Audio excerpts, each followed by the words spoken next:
All right, welcome into Market Day Report. I'm Scott Shellady, otherwise known as the Cow Guy. Thank you very much for tuning us in here today. We love it when you take us with you, whether that may be the barn, the office, the shop, or the garage. We don't care, but we want to make sure that we get you these prices so you know what's going on with your money, right? That's the ultimate thing. You don't care what I have to say. So let's go right to the board and see. Corn's been a little bit of a mixed one here today. We've got the fronts up, the backs down. So those spreads are widening. The front month, May, gaining on the back months. We're up a penny and 3/4 in May. 479 is last. July also gaining, a penny and 3/4 better there to 485 3/4. But you go to new crop, that's down 1 1/4 cents to 455 1/4. So a mixed board in corn. Moving over to the beans, what's soybeans got for us? Well, a little bit of a mixed one there, but the opposite, right? We're lower in May, 3 1/4 cents lower to 1049 3/4. We're 2 3/4 cents lower in July to 1059 1/4. But if you go out to the nose, we're actually up a tick, 1 1/4 cent higher, 1035 3/4 is last there. Let's go to the Chicago wheat market and see what that's got for us. Just squeezing out a small gain. May is up 3/4 cent to 530, right in the middle of that 7-cent range. We've got a penny better board in July to 545 1/2, and then let's go to the D. That's up 3/4 cent to 582 1/4. That's wheat. Let's go from the Chicago wheat to the hard red.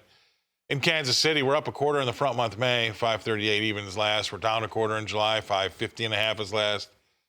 The East is down 3/4 cent to 588 1/2. So nothing really going on there in the hard red. That's Kansas City, pretty slow. Let's take a look at spring wheat. A little bit better. We've got a 1 3/4 cent better board in May to 594 1/4. We're on 1 1/2 cents better in July to 609 1/4. This is all spring wheat in Minneapolis. We've got a D sport up just a 1/2 cent to 642 1/2. Okay, moving over to the cotton. Cotton, it's going to be a 15 points lower in the May to 67.15, but really looking at the D's, 41 points lower there to 69.96. Let's bring him in. I don't know when the last time I talked to him. Joe Lardy from Invergo. He's in Invergo Bites. Joe, what is top of mind? What are you looking at? Well, I'm looking at markets that are really, really quiet.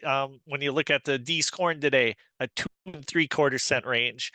These markets are feeling tired, I think. And, you know, when we were just getting to May and the threat of tariffs, and there was a lot of, uncertainty in the market, we saw volatility shoot up in corn.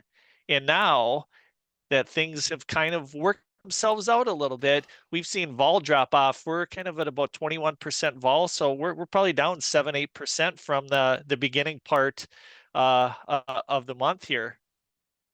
All right, Are we actively hedging new crop? Are we having guys lay off a little bit? What are you talking about? I think guys are really concerned about when this crop is going to get in the field, and we're ahead of the 5-year average right now, but we've had a lot of rain move through, and a lot of times it's like when there's comfort with the crop going in the ground, there's a little bit more comfort to make some sales, and until those kind of balance out with one another, the farmer's been a little bit on the quiet side.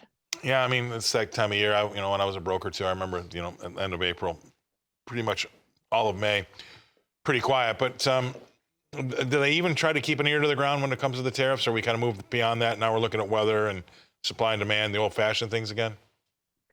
Tariffs are always going to be a major topic, right? Involving so many of our best export customers. But, that seems to have, I shouldn't say taken a back seat, but it's calmed down a little bit. I think we have a little bit more certainty around some of the inputs. And it feels like people, there's a little bit more of a sense of comfort going on with all the inputs. But, right now, everybody, for the next 30 days is really going to be focused on planting and how fast they possibly can get it in. And then we get to pay our weather people handsomely to give us all the insides on what Mother Nature is going to have in store for us this year. I got to tell you what they see in their crystal ball. I saw a decent video last night of a 72-row planter, which was pretty amazing to see. I mean, God, it's crazy to see. Yeah, the technology nowadays. We can get this crop in the ground quick if Mother Nature gives us a window. Well, if that's any example. I mean, boy, oh boy. And again, it's so crazy just to think about what the amount of money that we used to hope to make on an acre of corn, of corn, say back in the day when I was a kid, is they're now leasing the land for more than that today. I mean, it's just insane. I mean, Yep. absolutely. Everything's changed. It's not just corn, but wow. Yeah. All right, brother. Well, have a great weekend. Thank you very much for coming too. on. Joe Lardy, he's with CHS Inver Grove Heights up in Minnesota. We're going to go away. We're going to pay some bills. We're going to come back and talk more right after this.